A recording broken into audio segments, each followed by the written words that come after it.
Looking forward to this game for a really long time. My friend Yutz has been showing off his art set in this region, actually, like long before the start of Norco, but early days it was just like such an interesting thing. Let me actually show you how far back we go.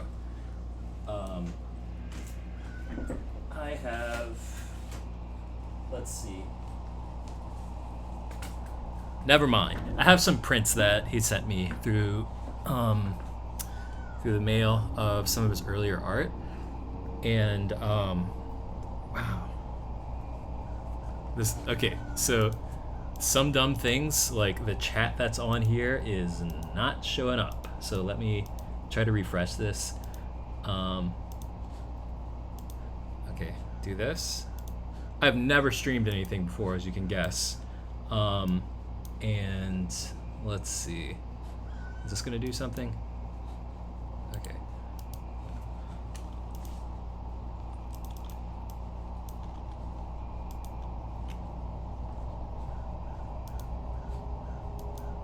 Okay, well, whatever. Who cares? Happy Wednesday from Lee in Southeast Louisiana. I live in New Orleans, and let's go through this PowerPoint presentation that I put together about Norco, the video game. It's actually not PowerPoint, it's from Google. Sorry. Um, we'll, uh, we'll get to proper attribution in the future. All right. So, this PowerPoint, or excuse me, this slideshow template is from like a cop training thing that I found last night, and I did not draw this cop. I did not draw these handcuffs. All of the imagery from here is not from me, but I'm using it anyway. So, welcome to Norco. I'm Lee. I'm from Luling, so I've been to Norco. So first of all, a disclaimer. What I'm saying here is maybe inaccurate. So I've put pretty much no research into this. A lot of this is from my personal memory and from things that I've experienced in my life, or just like research that's come across. The people that put this game together have done thorough research, and there are people that are better authorities on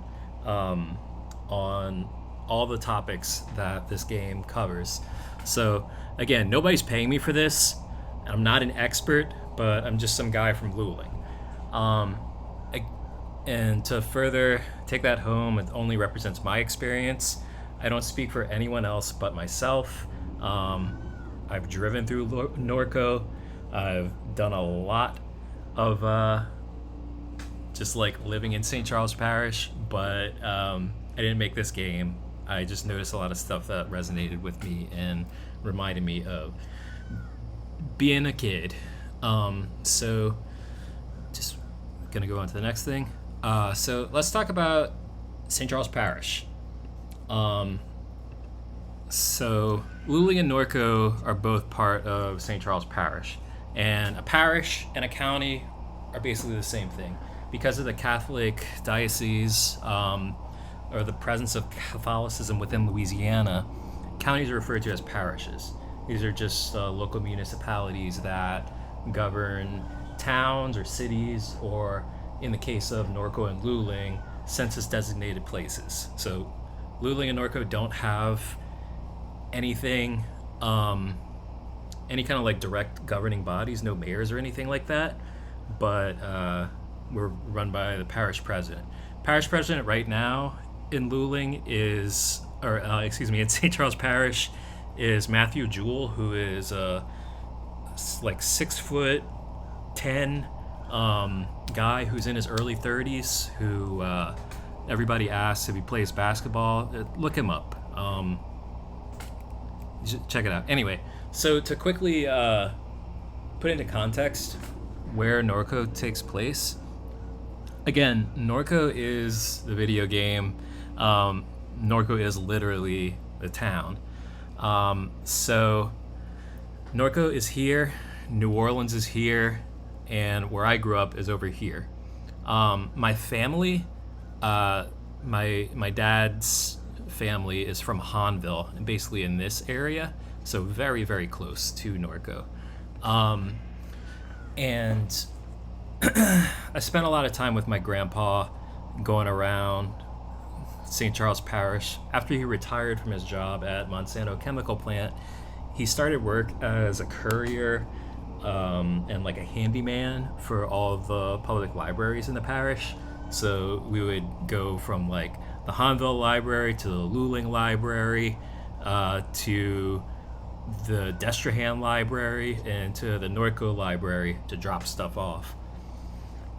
So what's important here is just like the proximity to New Orleans. So we are a suburb of New Orleans, or we're both suburbs of New Orleans. I need to cover my my bases here. But a lot of you can kind of see here.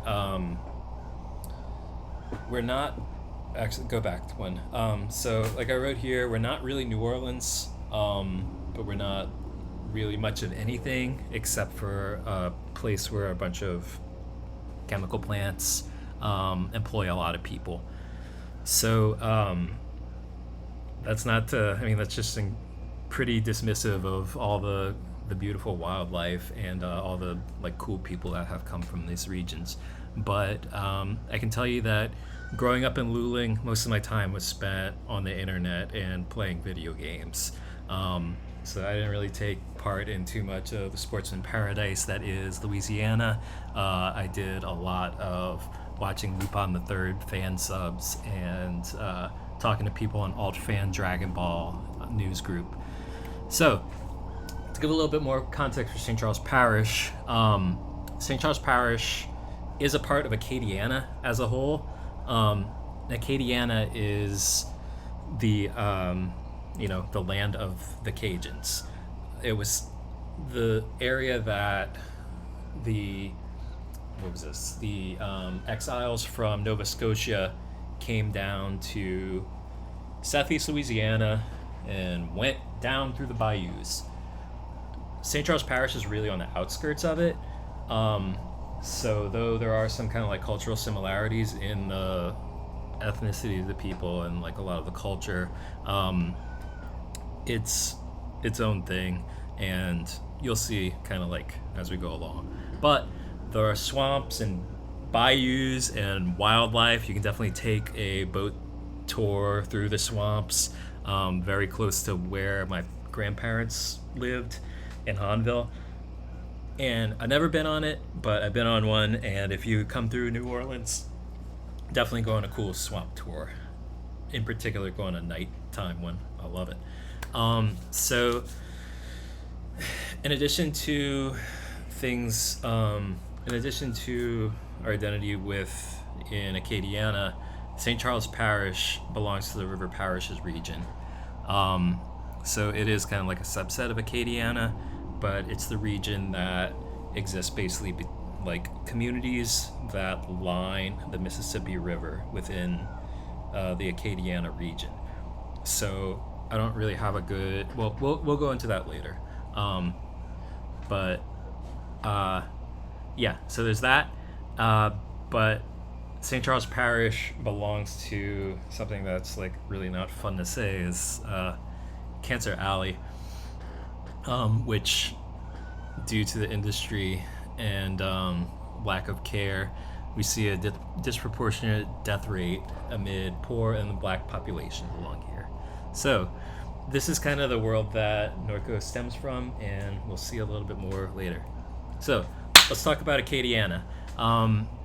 This is where you can see like a zeroed in on St. Charles Parish. It's the one that's pointy over here. And there's no body of water that you can see, but there should be like Lake Pontchartrain somewhere around here. And New Orleans proper is somewhere there. But this is St. Charles Parish as a part of Acadiana, which is this large thing. And it's swamplands and bayous and Cajuns. And it's home to specific native wildlife, not really common elsewhere.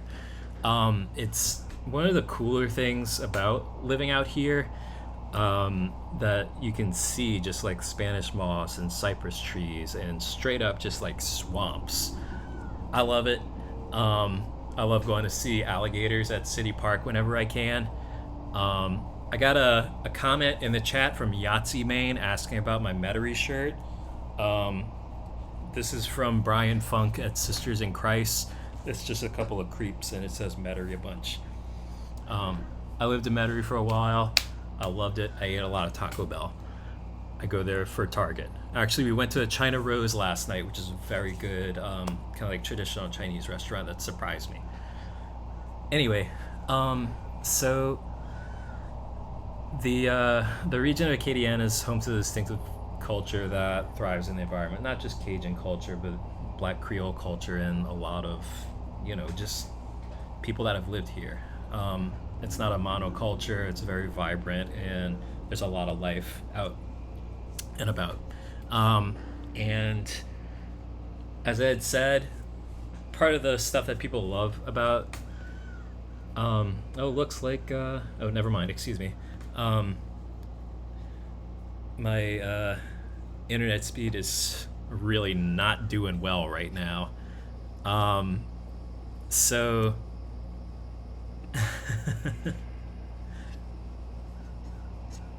yeah, I'm gonna pause the stream for a bit. Sorry about that.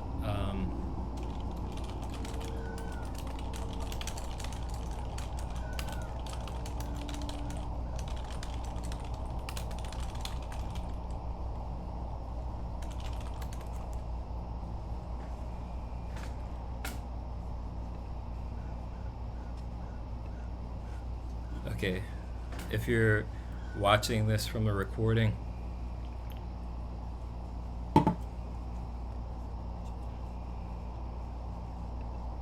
sorry, I'm gonna cut myself out. Somebody recommended this.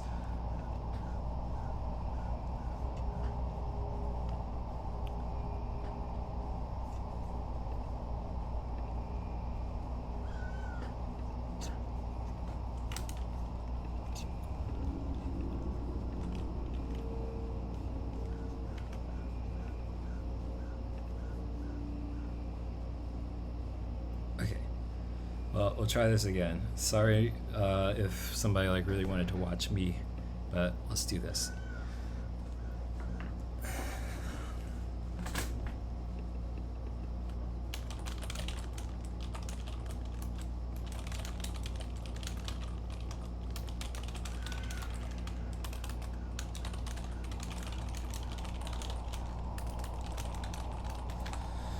Okay, I'm probably back, but my bandwidth is not doing good. I'm still plateauing around 500 kilobytes a second. Actually, let's try connecting to another network.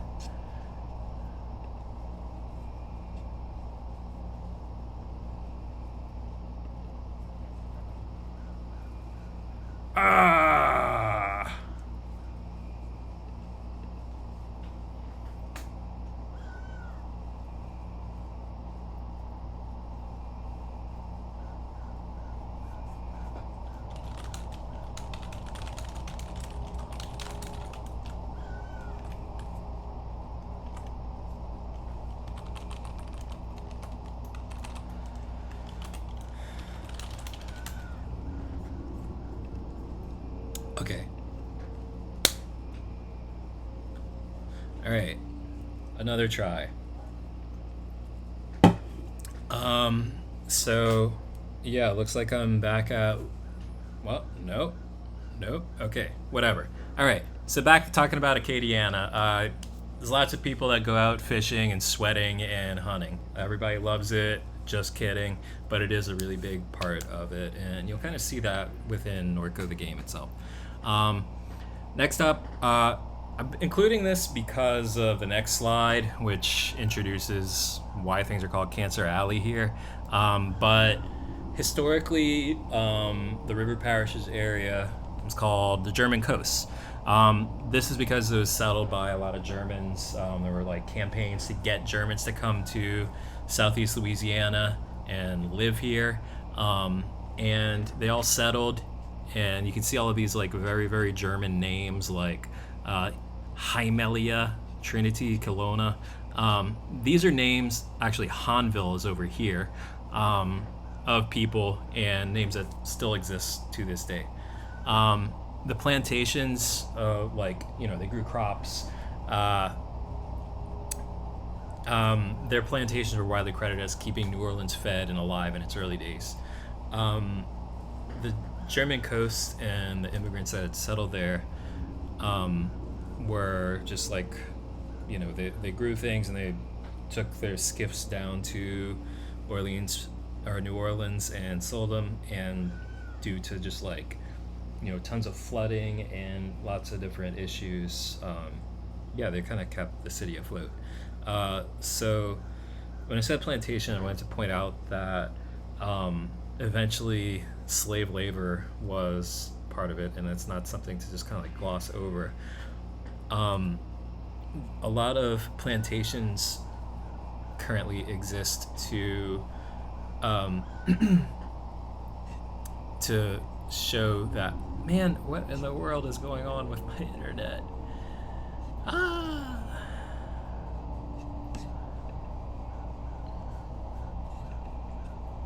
Okay, whatever. Just God be with me. That was really an opportune time. You can tell that I'm really not used to streaming anything, and I really have to apologize for all of this.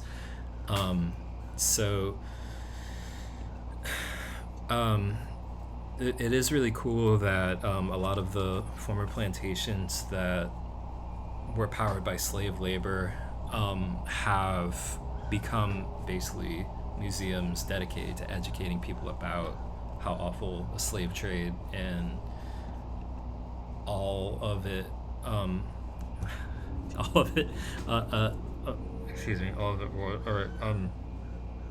right, cool. So next up, again, I sincerely want to apologize to everyone for me being kind of off of my footing, because I'm trying to juggle a lot of stuff. I'm not familiar with streaming things, and I'm trying to look at the chat, and I'm very worried about the internet connection that I have being really shitty. So again, thank you for checking this out, and I'm very sorry for how bad things are right now. Anyway, as I'd said, the nickname Cancer Alley also applies to St. Charles Parish, and this is straight from Wikipedia.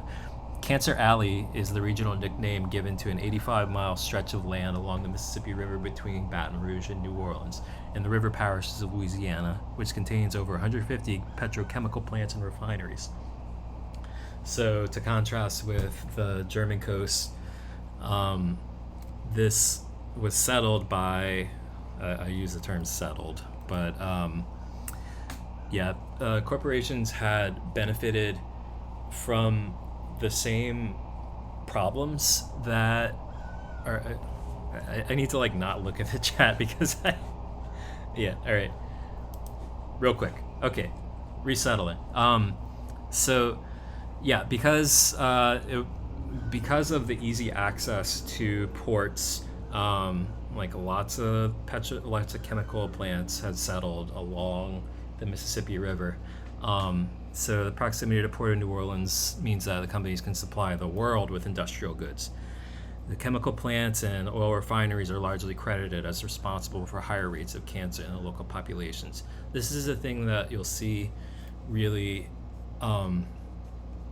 really common within the Norco thing. Is just kind of how the chemical plants have come to mess up the lives of people. So I'll be honest, I haven't played through most of Norco, but it looks about right. So I did want to kind of touch upon the troubled local ties that the chemical industry has. So my dad has had worked for Monsanto chemical plant, now Bayer chemical plant in Luling, for 30 years. He retired last October, but the same is really can be said for a lot of people that I knew, is that their families were employed by Shell or by Dow or by DuPont or Monsanto And so they are consistently a large employer as a group in the region, especially in terms of manufacturing. And with this, huge tax revenue benefits the local areas. So the high school that I went to, Hanville High School, was really well stocked and like really advanced. And unfortunately, we can attribute that a lot to the chemical trade and industry within the St. Charles Parish area. St. Charles Parish specifically is like the highest rated public school system within the New Orleans area. It's true that New Orleans has its problems with the charter school network, but money can add a lot. So additionally, families have worked at this for generations. As you'll see on the next slide, a lot of my family have worked for Monsanto, and they became kind of like corporate men. I was told by my dad that they had like bowling alleys at Monsanto specifically, and they would always have like plant picnics and stuff like that to make it more of a family event.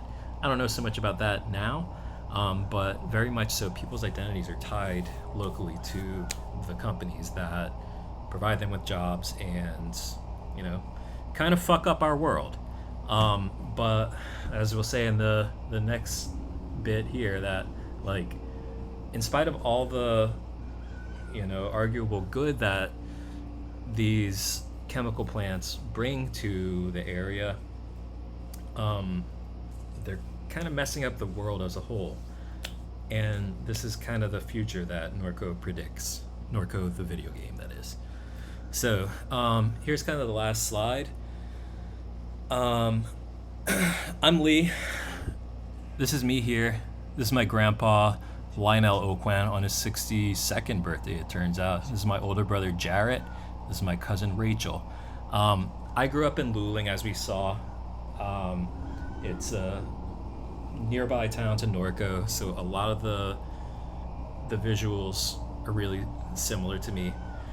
As I said, my dad, my grandpa, and most of my dad's family were all Monsanto employees.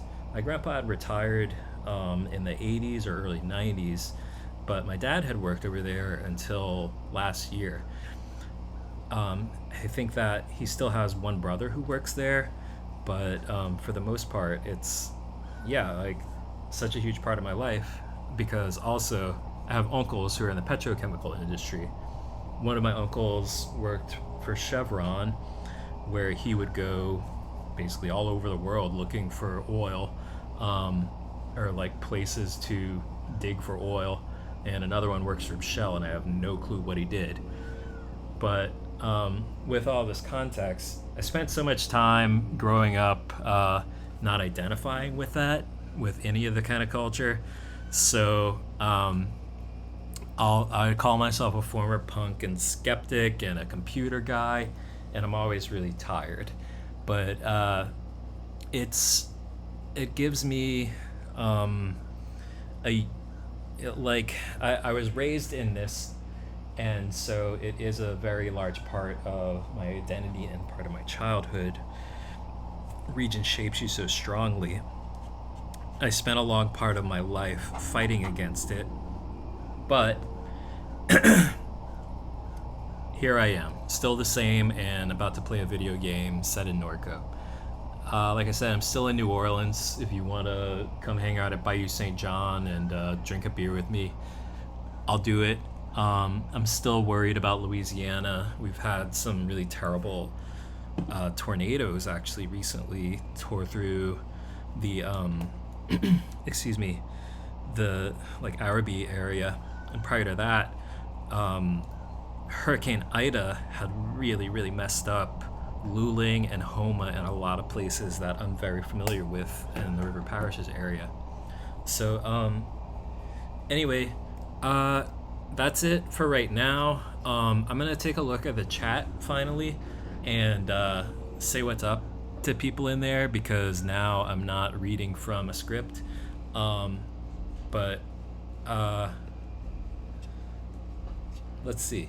Okay, so I'm gonna go back. I really want to appreciate everybody just being so kind in here. It's pretty tough to stream on this because I'm an older millennial. I only play really micromanagey games that tick off some kind of obsessive compulsive things. So trying to talk through those is a nightmare to me. But playing through Norco is going to be really fun because I get to share some memories with people. So again, thank you. I want to give a shout out to Chase, another boy from Luling, although he lived in Bayou Gauche. He graduated from Hanville. That is Chase Schaff. Shout out Mini Storage, Bayou Gauche alumni. We got some people from Laplace. I got a conspiracy about my stream getting killed by the petrochemical industry. It's fine. I don't think so, but we'll try it. Okay. So yeah. So thank you all so much. I'm like a couple of minutes ahead of the chat right now, so I think that I'm gonna try to just like get started with the game. And thanks again. We'll try this out. So, how do I turn this guy off and this guy on?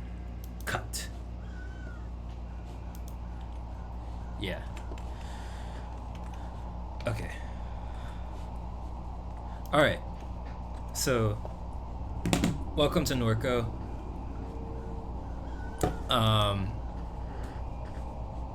Let's start a new game.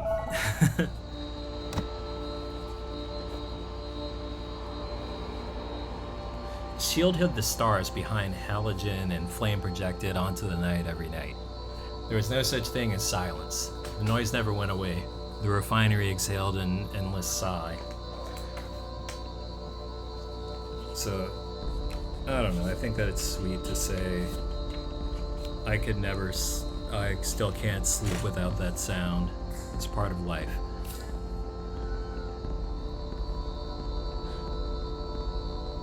In your dreams, the towers were grand cathedrals, places of worship.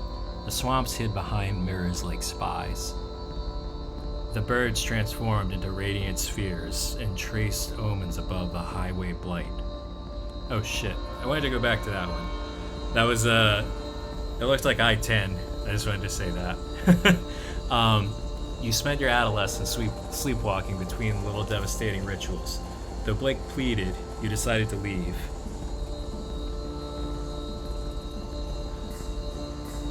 I didn't care, but for a while you did. So, I wanted to take a second with this right here. Let's see if I can actually put the music a little bit lower. Alright, I love the music, but I gotta focus. I took some notes. So, I wanted to say that although trains connect commerce, they also bring people to and from the New Orleans area. When I was younger, and I'm sure it's still the truth today, but I just don't really leave my apartment that much, there are tons of oogles or train hoppers always around and like a part of the DIY scene and at punk shows and stuff. I just remember going to shows at the Green Project, the Green Space, which was like right by a train yard, so there are always all these just like train hopper punks that came down to New Orleans during like cold seasons, I guess. That's a term, snowbird, which you'll see a lot of that in New Orleans for both privileged people and for people that live a more free lifestyle. So anyway, gonna read this. You caught out on a grainer to Chicago and onward to the West Coast. You never left Louisiana and thought you'd never return. You thought the ghosts of the lowlands wouldn't find you hiding along the road. Woo! Okay. The years carried you through overlit suburbs of the vast American limbo, across mountains, above cell towers. Thumbing down 99, you saw an old man crouched in a roadside ditch. He was mouthing your name. He had a familiar gaze. He was gone when you wiped the sleep from your eyes. You spoke to Blake, learning of your mother's declining health, her insomnia, her erratic behavior. You ignored the urgency in your brother's voice.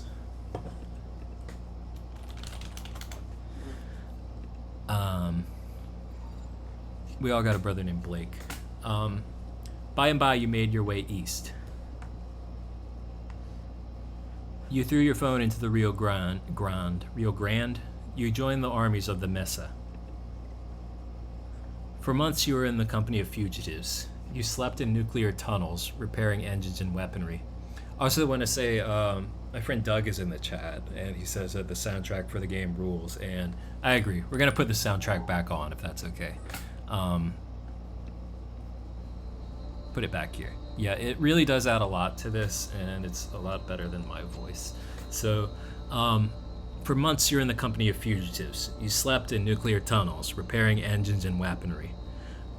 Before I go on, one more, I want to say I like this. All right. ABQNM.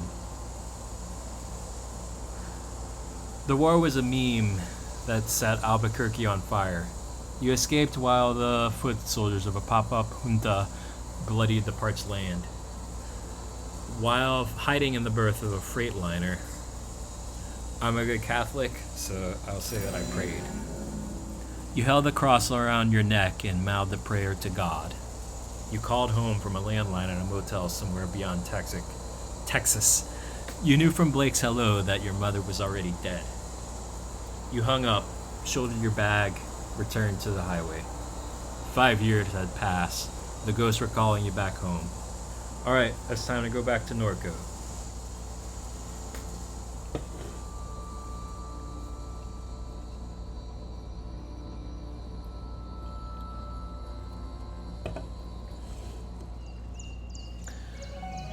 Alright, so we're in our childhood bedroom again. I love it. I've had this experience, of course, but I no longer have a childhood bedroom. Anyway, you awake from a delirious dream to find yourself in your childhood bedroom. Monkey watches you from the corner. So first things first, I want to point out the crass sticker up here. This one's for all the punks out there. It's a sticker from grade school, half peeled from the window. If there's a kid from grade school that's in the crass, cool. So next we're gonna go check out this flyer over here. It's a flyer from a show your friend put on a few weeks before you left town. A fight broke out while one of the opening bands played. You can either get whipped in the face with a bike chain or be outside. I used to smoke a lot of cigarettes while we were outside. You didn't feel like being around crowds that night. After the show, you and Blake shot fireworks on the roof of a hotel on Poydras Street. Sleepless and sober, the two of you walked back to Norco. You watched the sun climb over the grain elevators. I just wanted to talk about this real quick because it made me laugh the first time I saw it. So if you remember the map that I showed earlier, Norco and New Orleans itself, Poydras is one of the main thoroughfares in New Orleans. It passes from the Superdome all the way down to, I guess it's Caesar's Palace Casino now. It might be Harrah's. I don't know. But I was like, there's no way that somebody could walk all the way from Poydras to Norco. I looked it up and it takes it would take about 8.5 hours of dedicated walking to get from Poydras to Norco. So absolutely possible, but not particularly practical. Though I have heard that Yutz may have done this, and I can't really confirm it. Another thing I wanted to point out is the phrase grain elevators. This is actually a pretty common thing you'll see along the river. There's a town in on the west bank of St. Charles Parish called Ama that I used to play baseball games at when I was a kid. There was a baseball field right next to a grain elevator that fed just like grain harvested from local farms, or like I don't know, from all over the place, elevates it and puts it on boats to ship out. I guess that's what it is. I don't know. My brother worked at one of them. So yeah, we're gonna take a look at the books now. So among the books on the shelf is a slim volume called Crisis LARPing, and we're gonna read it. The proto-disaster tourism began almost as soon as the floodwaters left. Punks from across the country ventured into the Ninth Ward, Gentilly, St. Bernard, and finally the East. They curated a theatrical self-portrait of their lives in the ruins. The aesthetics of disaster were central to that emerging milieu. It began to percolate into popular culture. Collapse became the zeitgeist.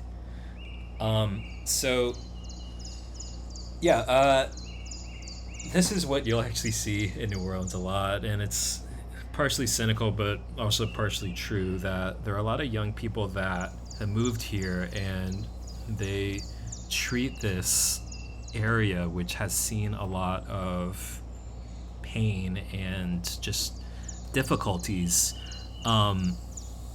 as kind of their playground. It's as if they're cosplaying, or as the term here is, LARPing. So this next thing is a huge thing after Katrina, where so many investors came in and like sought to change the landscape of what Louisiana or New Orleans was. So this says, wise investors recuperated the experience of disaster. New Orleans became a plastic dystopia, a marketplace for crisis. So how you can interpret that? I personally like the feeling that I get from people from outside of New Orleans, like having lived here through Katrina and beyond. It's like being looked at under a microscope or a magnifying glass, and we're like, you guys are so brave. It's, we're people, we're living through this. And I mean, I'm speaking from an incredible place, a place of incredible privilege. But it's patronizing to have people come here and, want to tour the ruins and just like the towns that have been messed up by industry or by environment. But we got some creeps out there. Anyway, moving on to a happier thing, let's talk to our friend Monkey. This Monkey, your best friend, a childhood gift. You spoke with him often when things got difficult, but then you left. He sat here for 5 years collecting dust. 5 years. His eyes fill with anger as he challenges you to return his gaze. Okay, let's do a staring contest with Monkey. We'll get some glyphs. This is kind of like a Simon Says thing. So, we're gonna do it.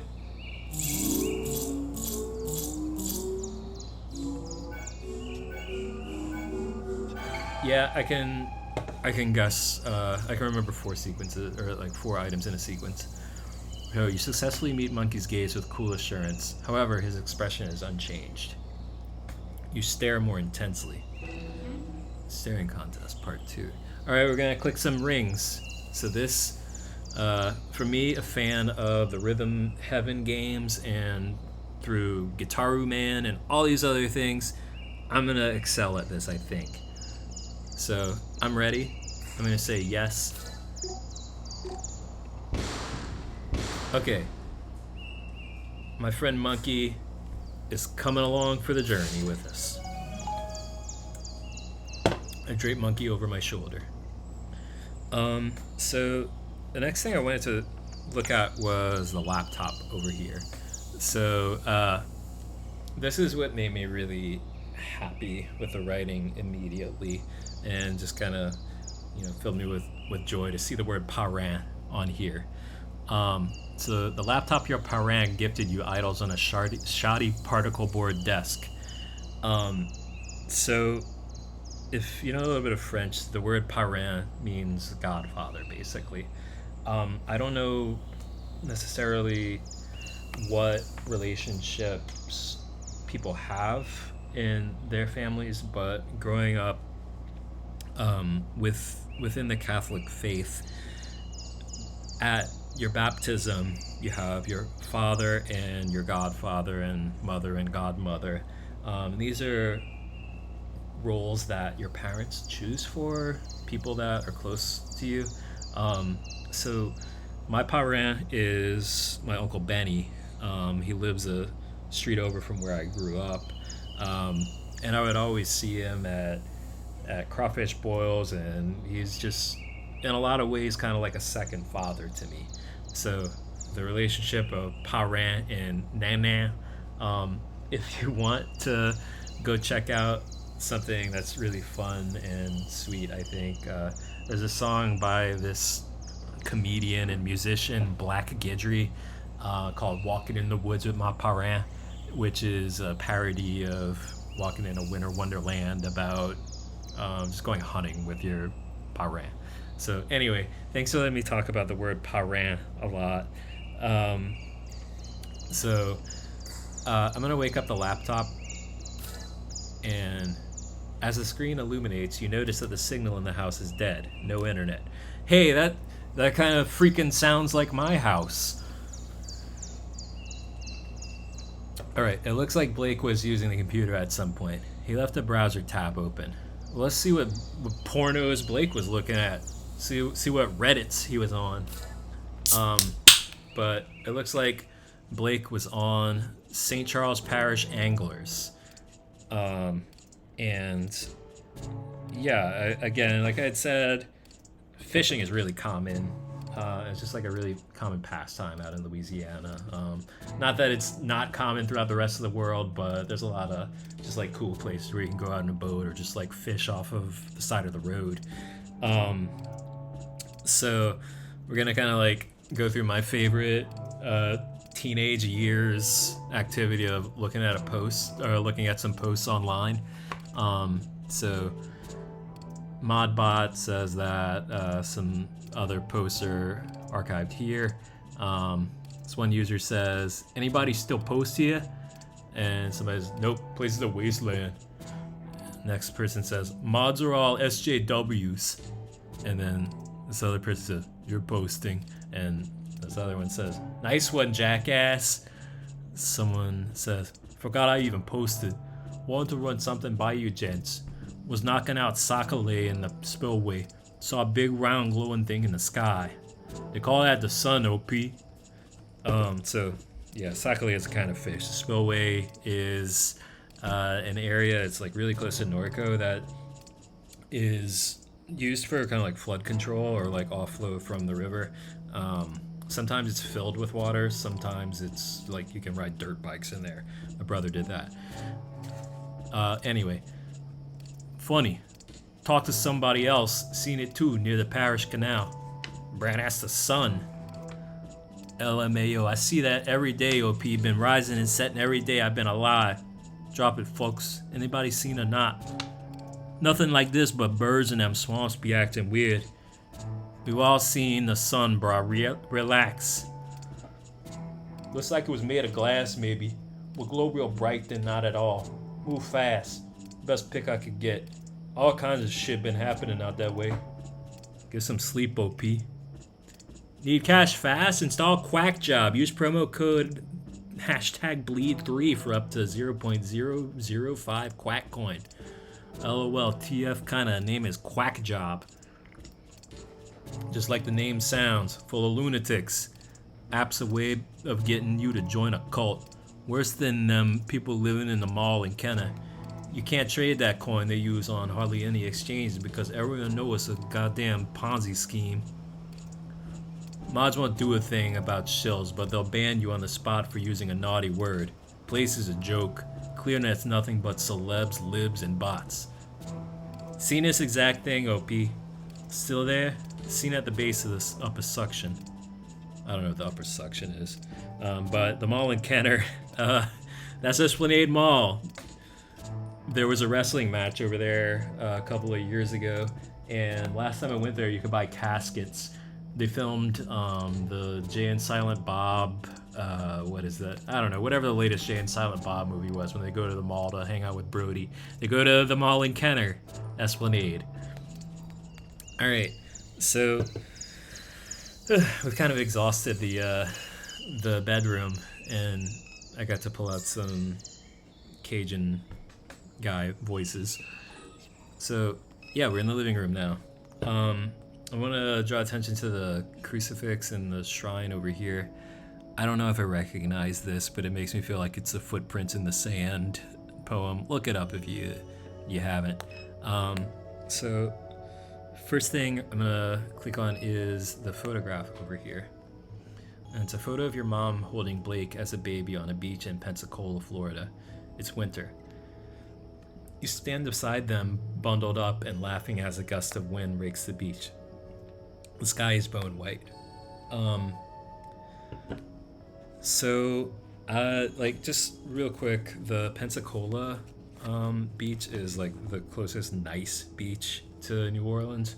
You drive around the Gulf Coast and the Gulf of Mexico coast, and my parents live in basically like the first town in Mississippi that is kind of like near the coast. It's not quite, it's in the like base St. Louis, but it's near the coastline of the Gulf of Mexico. But once you get to Pensacola, it's like actually really beautiful. My girlfriend and I went over there for her birthday this year, and that was my first time. And give a big shout out to Pensacola. I'd love to go back there, honestly. And it looks like Blake has a baby on a beach in Pensacola, Florida, winter. Looks great. So next up, we're gonna take a look at the bookshelf. There's a lot of actually I'm gonna click the window unit because it makes a very pleasing sound, and if you live in New Orleans, you know these. The heat of spring will soon arrive, and the mildewed air of the window unit will fill the room. So I don't know when this is set necessarily, but yeah, it stank anytime that you put the AC on after it's just been sitting for a while. Gonna look at the laundry, and it's your mom's unfolded laundry. So gonna take a look at this couch, and there's memories of sleepless nights, the dull refinery hum and the red halogen half darkness. Your mom's sitting here staring through the window. There was a tension in her demeanor, as if you were interrupting some urgent and obligatory task. You continue to the kitchen with no words exchanged. But those nights were rare. Okay. Many of them you simply don't remember. One moment. I'm sorry about this. Okay. Yeah, my speakers were going crazy for some reason. Cool. All right, so we're gonna take a look at the photo album real quick. It's a family photo album. Let's take a look at it. The yellowing pages of disposable photographs. Your grandfather, a peculiar look in his face, impossible to read. Your mom staring at Blake through the obscure lighting. He's dressed as a vampire, tugging at someone's waist, pleated khaki shorts. A photo labeled Duck, scene of a barbecue on the lakefront. The man at the center points playfully at the camera. His face is obscured. Turn the page and there's Blue, your father, though you've never thought of him that way. His skin stained by the sun, a canister of dip shoved into his front pocket. His easy smile, his knowing eyes.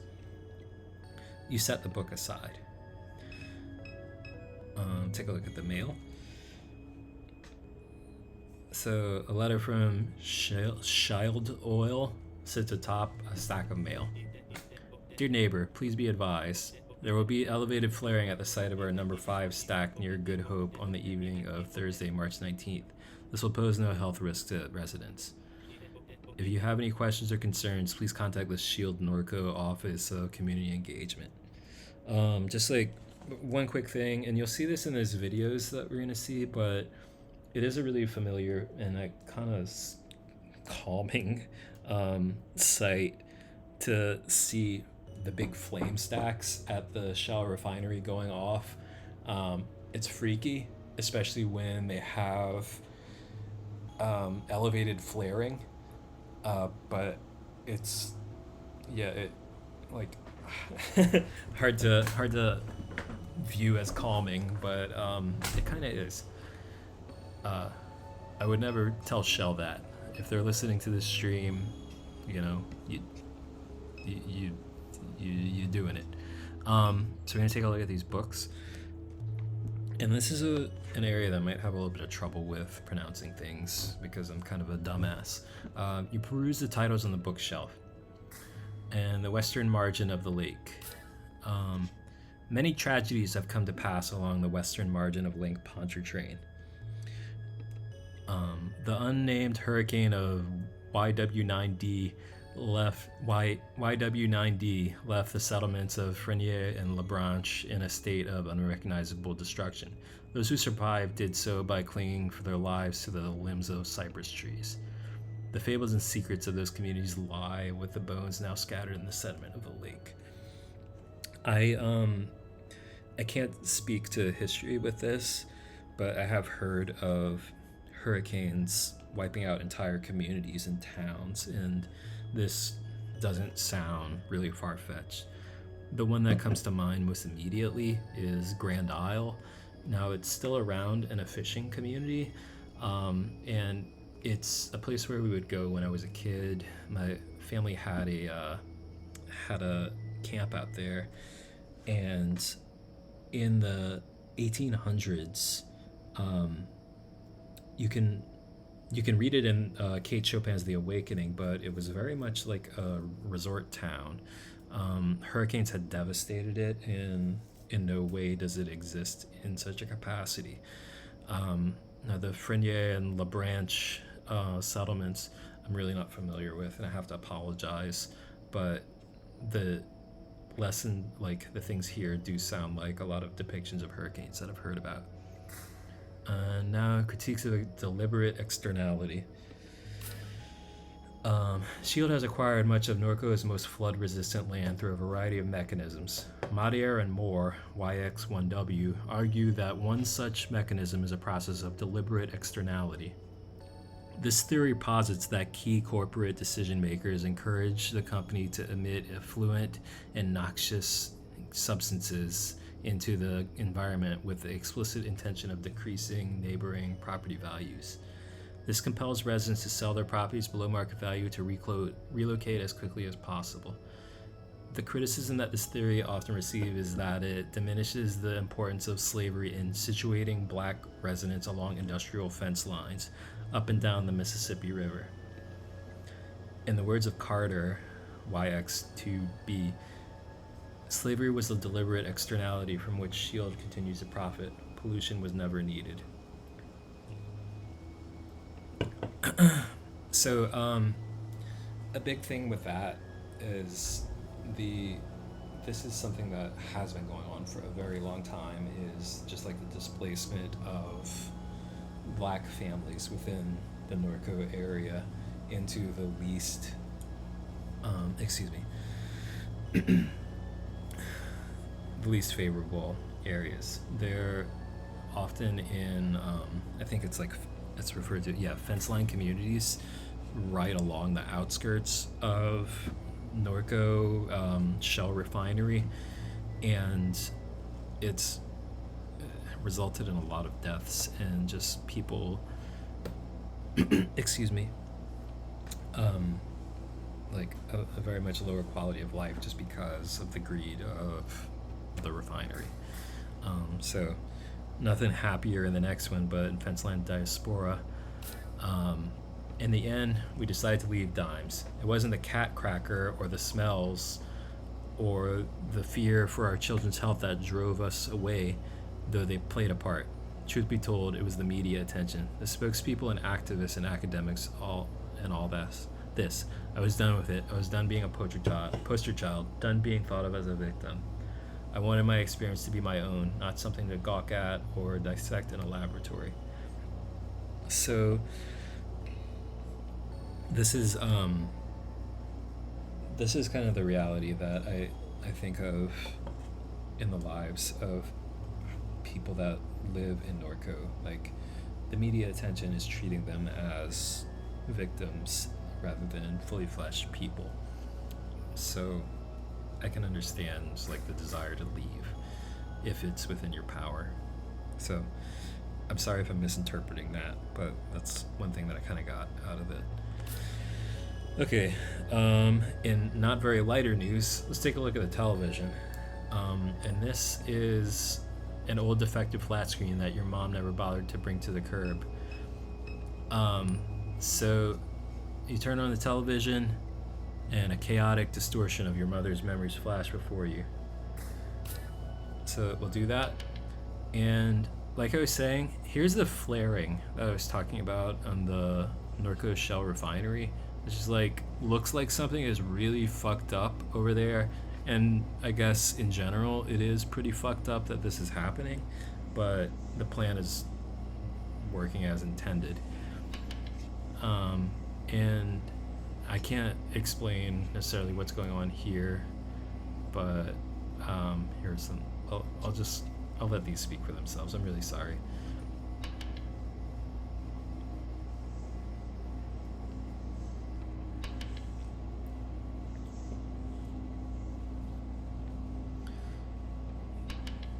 Okay, so yeah, this looks like it's all personal footage from Yutz, and it represents a lot of what you will see if you go out to Norco. Obviously, you're not going to necessarily be flying around in an airplane or a helicopter, but if you were, there you are.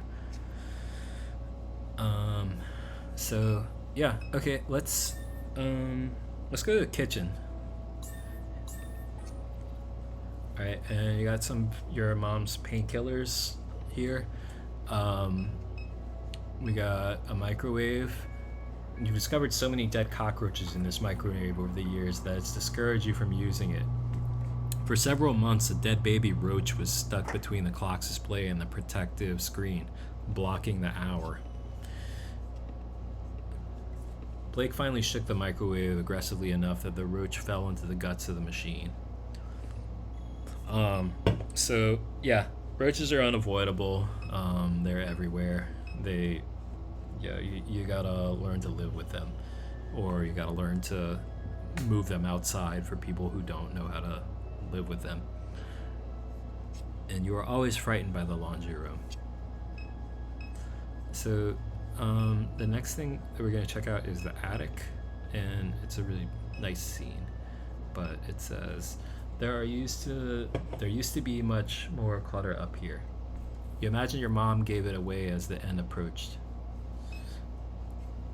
I was having kind of a tough time like making out things, but it mostly looks like a lot of child's toys. Here's a coffee mug. I'm looking for a coffee mug if anyone has an extra one. I like the regular style that you would get at a rest stop, but no worries. So let's go hang out with our friend in the backyard. So the first thing I wanted to point out was the crab net up here. And this is a disintegrating crab net.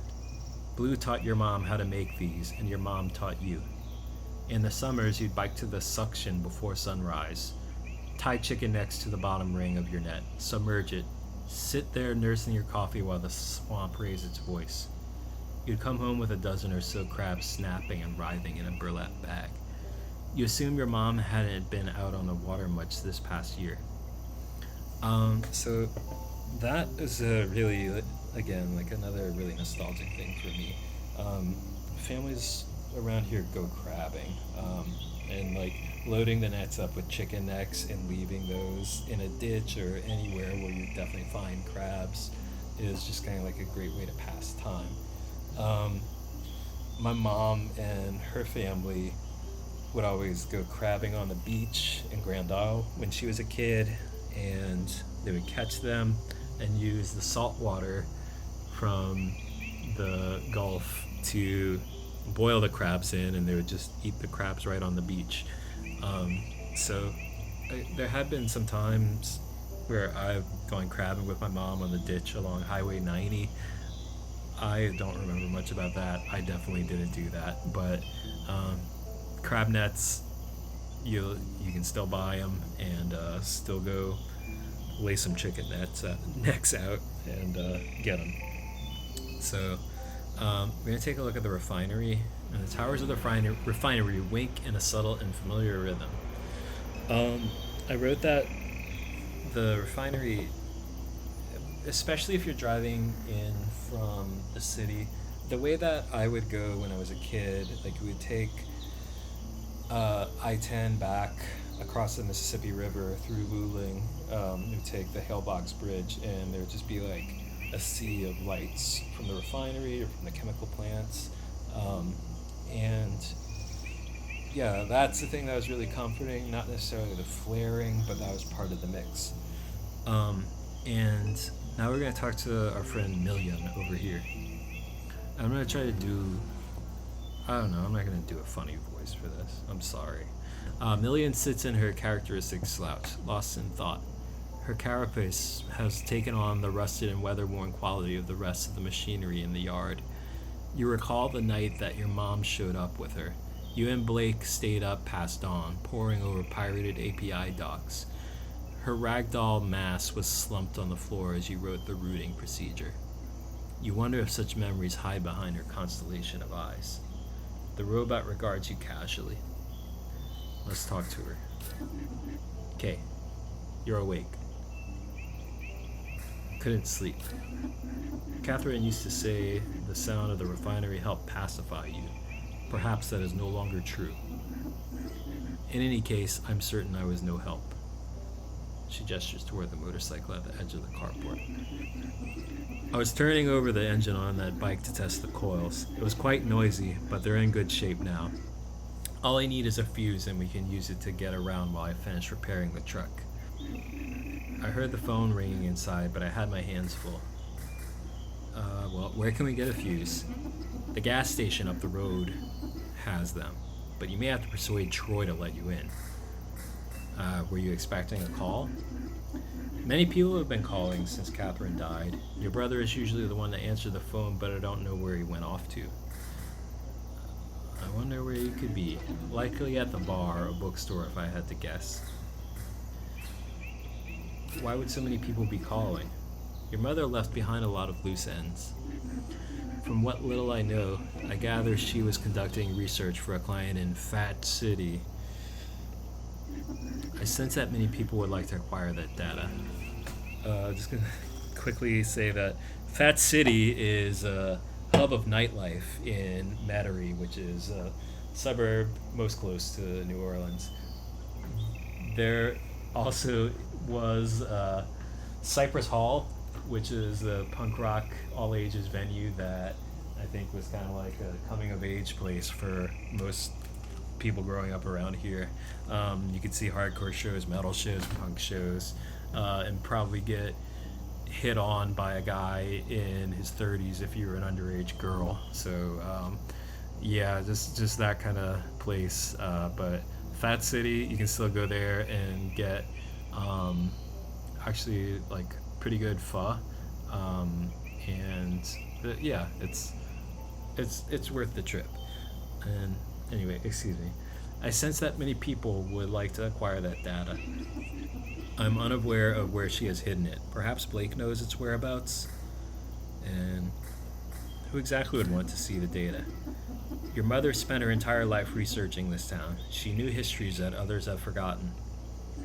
The history has a lot of value in this place. And who's the client? I haven't a clue. These aren't things she discussed with me. As the cancer spread, she became more guarded with her research. Um, I'll say I took her knowledge for granted. Your mother had a lot to teach, but she wasn't always the easiest person to get along with. So anyway, that's all. Alright, so let's take a look at the motorcycle. And it's your mom's old 4-cylinder 350cc bike and its extensive rust and wear. Let's look at the pry bar, and it's a steel pry bar that lies on the ground. So let's go to the front yard. Take a look at this cat. And your mom fed the neighborhood strays. They must be hungry since she passed. I'm looking into the house. 3 times this house is flooded. In the first flood, is a shadow of a memory. Placing your feet down on a drenched carpet. Your mom and grandfather ripping out sheetrock. Sitting in a small RV in the backyard, setting dolls on a cluttered little table. Second floor. You were 14. The pumping station failed during a heavy rain. You were in class watching the clouds move upriver. You had a text message from your mom. Stay in Destrehan, I'll come get you. For 2 weeks, you shared a hotel room with your mom and Blake. She spent all her days gutting the house. In the evenings, you would sometimes help. Third flood, another pump failure. Your mom hired contractors with the insurance money. She said she was getting too old for it. You were bitter. You blamed her for not selling the house sooner. You stayed with friends in New Orleans. The fourth flood. The fourth flood will follow a slow hurricane and it will be a calamity. It will leave the entire region submerged as critical levees breach. There will be a massive blackout that lasts weeks. Much of the sewerage infrastructure will be damaged beyond repair. The embattled federal government will do nothing to assist. It will bankrupt the region. Small militant enclaves will form along the high ground of the Mississippi River. They will take to piracy and hijack commercial shipping vessels. Private mercenary forces will retaliate in kind. Slowly, industry will flee this hot zone. The old river control structure will collapse from neglect and sabotage. The Mississippi River will again change its course. Norco, an abandoned refinery town on a ghost of a river. Your house will be squatted and then raised. I love it. So let's take a look at the statue of Mary. This is your grandfather's statue of the Virgin Mary sits in the shadows along the crawl space of the house. Let's go look at her. So real quick, this is, they're basically everywhere you look in Southeast Louisiana towns, you'll see these statues of the Virgin Mother. My parents have one in their yard. I could probably walk around my block and see 2 at least. So I'm gonna look at her face. I observe the weathered concrete and flaking paint of the statue. So this is where I get to show off my Catholicism and kneel and pray. You begin to recite the prayer that you've whispered hundreds of times as a child. Hail Mary, full of grace. The Lord is with thee. Blessed art thou among women, and blessed is the fruit of thy womb, Jesus. Holy Mary, Mother of God, pray for us sinners, now and at the hour of our death. Amen. You take an extra moment of silence, kneeling in the grass. You observe the statue more closely. The face is especially deteriorated, framed by a system of cracks. Okay, let's take a look at the face some more. Let's touch the face of Mary. You run your hands along the deteriorating contours of the statue. It's a computer. It snaps off as if by design. Behind the statue's face hides an odd assemblage of electronics carelessly soldered together. At the center of the electronic configuration is what appears to be a card reader. This Mary is into computers. Alright, this I think exhausts everything, so let's go check out the street.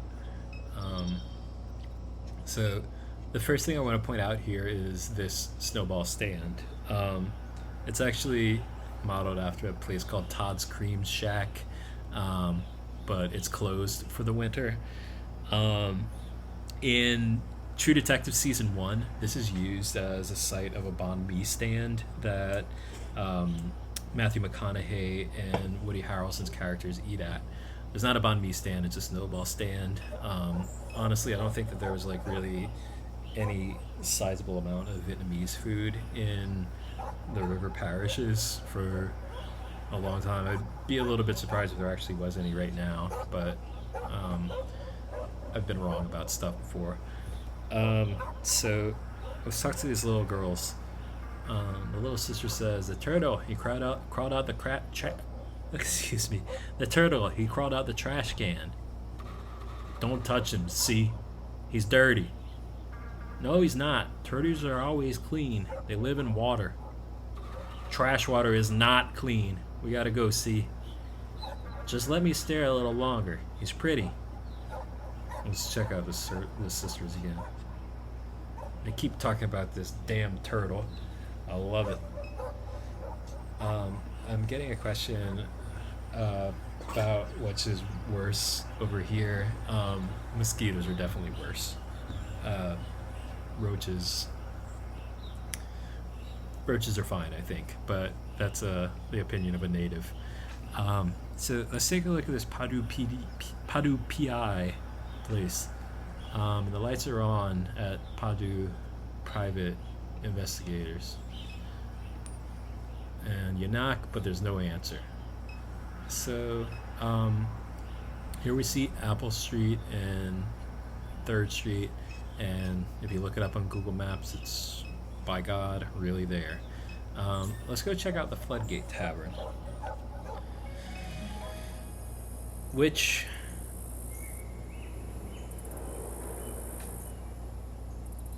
is where many shield workers gather after their shifts. It's closed, but it should be open later in the evening. This looks like a trash can that you can investigate, but I don't think so.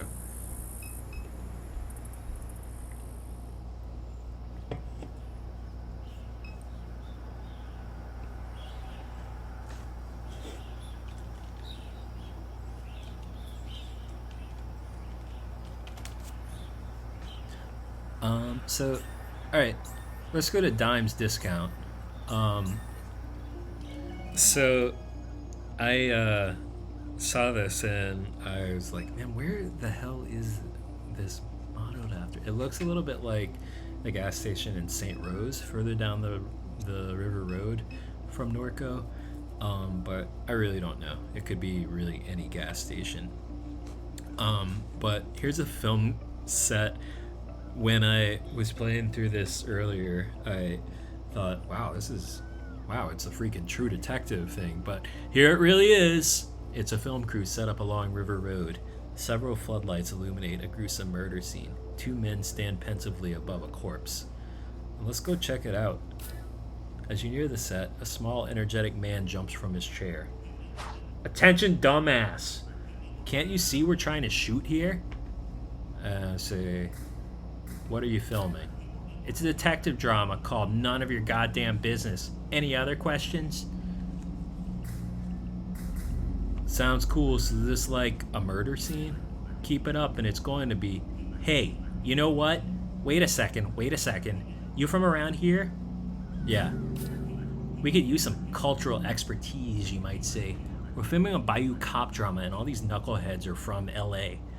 An actor on set turns towards the director. "I told you, Kevin. I'm from Texas." "Oh, that's right, Noah. I forgot. Your Harvard-educated daddy bought a boutique ranch outside Austin. Well, that don't make you a cowboy, hoss. Now hush up before you scare off the yokel." The director returns his attention to you with a mild look of disgust. "Help us out, will ya? The script needs some work. What do you say?" "Let's do it." "Hey, Noah, get over here so you can learn something from this stupid redneck." "Boy." The actor smolders. He whispers under his breath, "I'm a redneck." And it's true. Southeast Louisiana's not home to rednecks. "Fine, Noah. You're a redneck. A real salt of the earth kind of guy."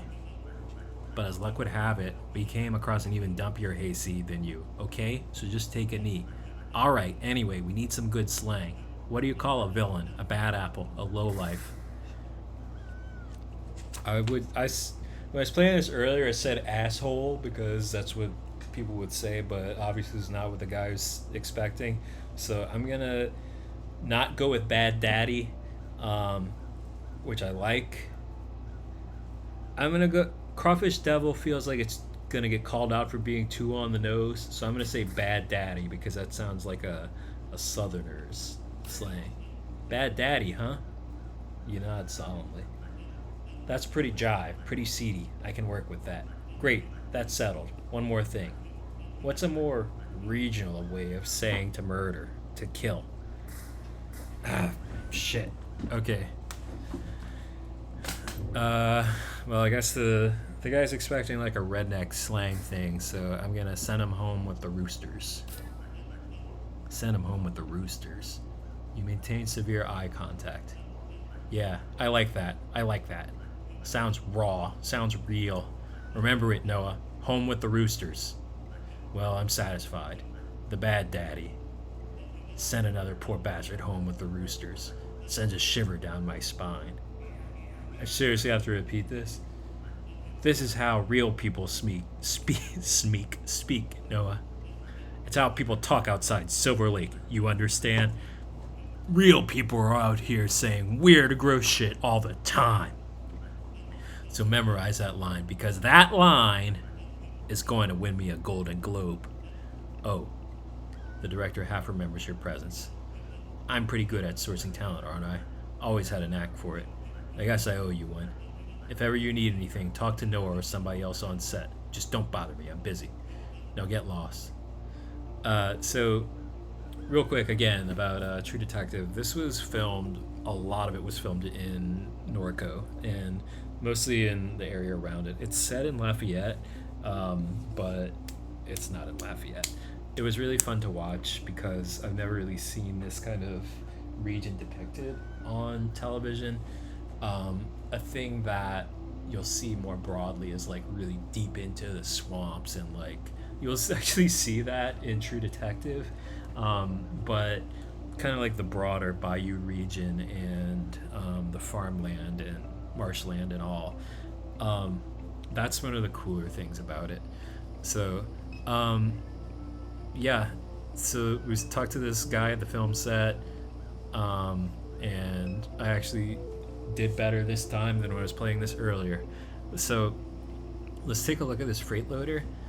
And the freight loader is being repaired in the Bachura Woods over the levee. So we're gonna go to, I guess, the gas station right now and take a look at it. So many evenings spent watching traffic pass by this gas station. Little has changed. The neighboring business still sits abandoned. The surrounding streets are quiet and empty. Okay, let's go talk to my boy Troy. Well. Look who's back. What happened? Carnival forgot you beside the road? And you even brought your little doll. It's Monkey. That's cute. And I'm gonna say, back because my mom died. You're not that stupid, are you? Catherine, she too valuable. They never let her die. If anything, she probably vacationing on a hard drive somewhere. I'll just say, get lost. You don't get it, do you? Lucky you got somebody like me to break things down for your dim-witted ass. Your mom was excavating all along the rim of the lake. She used to pay me to help from time to time. Matter of fact, she needed somebody smart, somebody vigilant, somebody like me, especially with Shield snooping around. I seen some wild shit out in them swamps with Catherine. And I say, what kind of shit? I won't bother telling you about it. Might hurt your brain. And anyhow, this ain't story time. Not letting you in the gas station. Goddamn company that runs this dump did me dirty. They swapped me with an ATM machine for speaking truth. Ain't letting nobody through till I get an apology, very least. I say that sucks. Don't patronize me with your weak pity. If you really want to get through, go get me some of them pills your brother was selling. That might persuade me. And I'm gonna leave. Yeah, shuffle off then. So I was looking at an achievement that another one of my friends got, and I guess if you, I'm gonna spoil this, but I'm gonna go get the pills and bring them to him because I remember they're on the countertop.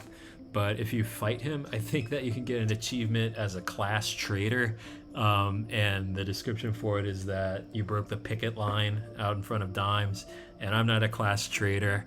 I'm not gonna break the picket line. I'm gonna do my boy Troy a solid. But we're gonna go check out the Batur first. And as you can kind of see here, this is like basically the river. So Batur is just the area between the levee and the river. The most easy to kind of get to one is actually you can get to them pretty easily all over, but it's when it's low tide, it's easy to kind of like hang out over there, but when it's high tide, everything looks kind of wild. So we're gonna go take a look at this horse, and a lone horse drinks from the stagnant water pooled along the riverbank.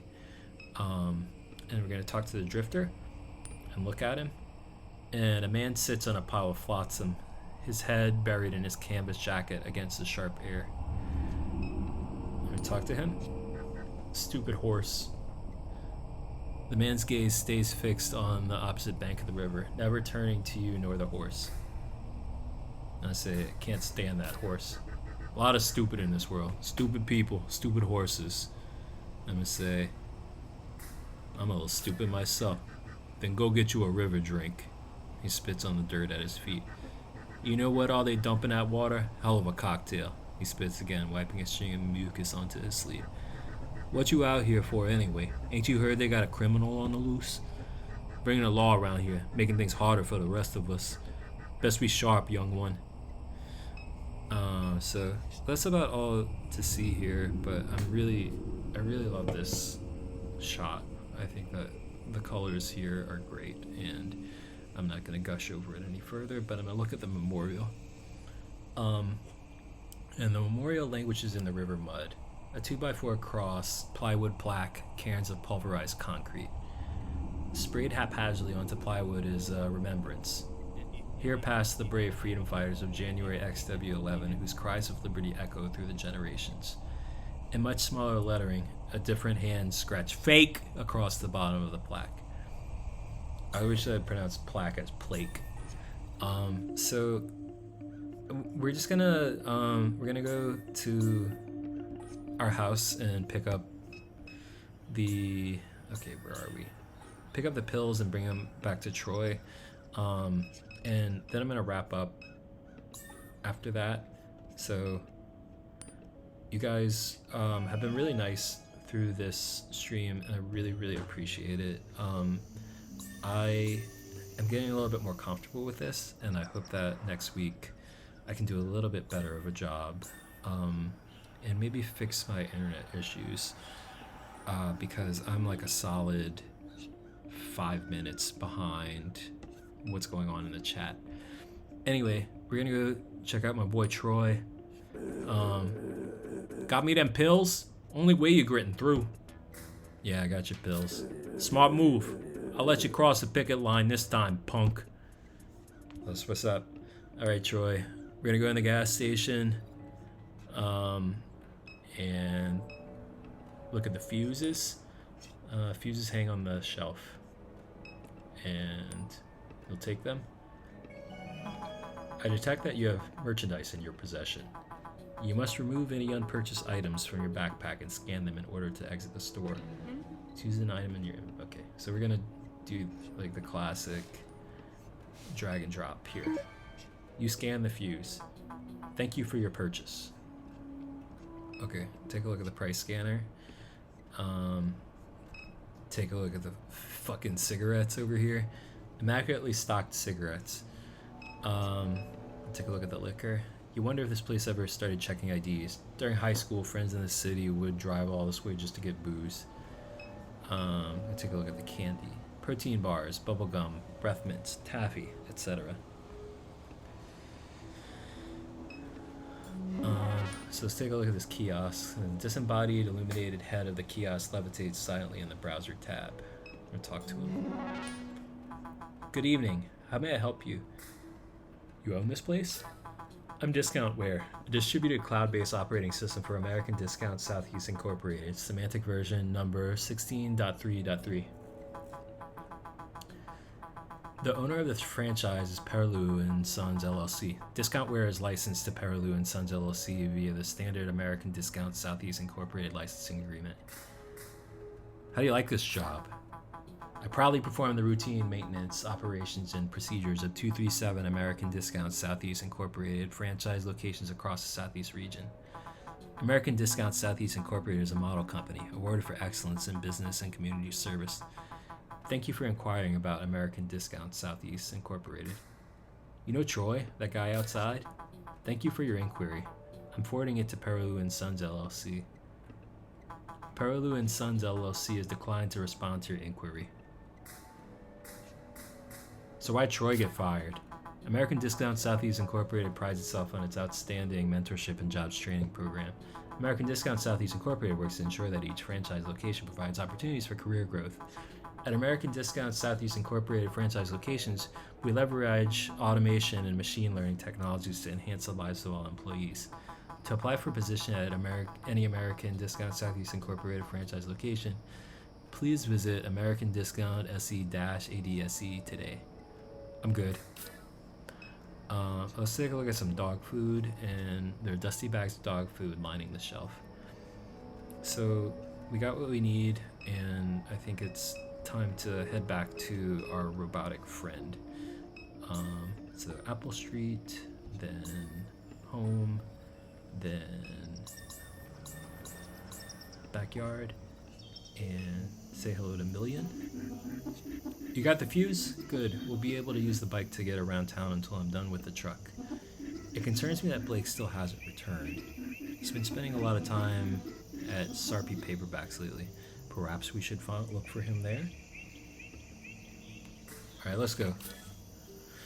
So this is where I'll cut off. So my one final thing to say here is that we're driving toward Sarpy Books, which is presumably a new Sarpy, which is essentially to the east of Norco. But it looks like we're actually headed west because the bayou is along this side. Now, don't call out Geography of Robots for inaccuracies, because maybe it's possible that in this alternate timeline, the position of the bayou that is on the side of Airline Highway flips, and I also am kind of a dumbass, so I don't really know what I'm talking about here. But the sky bleeds a color you know as a child. Airline Highway passes beneath your feet. And Million has joined my party, and I can interact with party members by clicking their portraits in the party menu. If I'm stuck, they might be able to help. So I'm actually gonna close the stream on this shot because it's really nice, and take a look see that my friend Chase is talking about the library. He's got some really deep East Bank St. Charles Parish library cred. Anyway, thanks again so much to everyone. As you can guess, I got a little bit more comfortable as the stream went on, and I stopped worrying about the internet speeds, which have been kind of a nightmare. This will go up on YouTube soon, so if you're seeing it there, hello. I love you, and I hope that I can do more streams of this soon. Hopefully I can get my internet situation figured out next week. And yeah, have a great night until we see you again. We're gonna save the game and use that. Cool. Alright, let's do this. goodbye, good night, and thank you.